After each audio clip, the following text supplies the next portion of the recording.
Hey, Felix from AutoQuote3D here, and I wanted to go over how to set up a support material for your business in the backend. So step number one, you're gonna go over to configuration.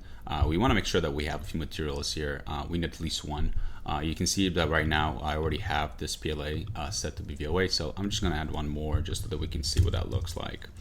I'm just gonna skim over this. There's another video about how to set up materials. You can watch that as well. I'm just gonna kind of speed through this really quickly, just so we can get something in here, strong and 50%. Cool.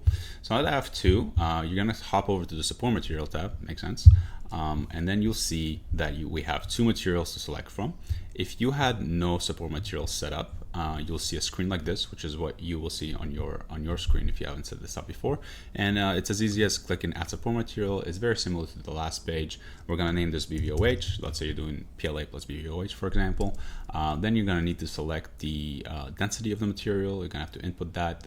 If you don't know it, we have some kind of like ballparks of what each each density is for each material. Let's go with BVOH 1.13. Let's go on the lower end. Then you have the three variables. So the curve threshold basically rewards customers for ordering more.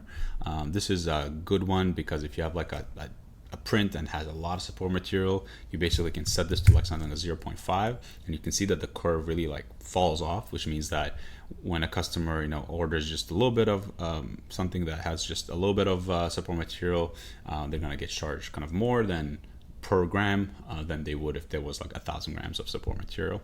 Then you can set your price per gram, and then the startup cost. The idea here is like technically as a business you have two touch points. You have to set up the support material and you have to set up your base material. So here you can specify how much that costs. You can do 0, you can do 5, whatever it is for your specific use case. Cool. So now that we have that set up, we can actually go ahead and select the combination of materials. So by default, everything is going to be ABS base, ABS support, PLA base, PLA support.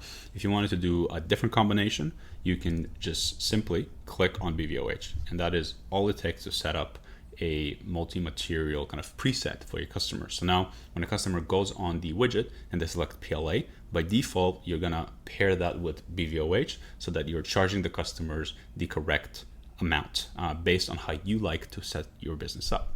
And that is as easy as that to set up support materials. Stay tuned for more videos like this. Make sure to subscribe, and if you have any questions, feel free to email me at felix@autoquote3d.com. Till next time.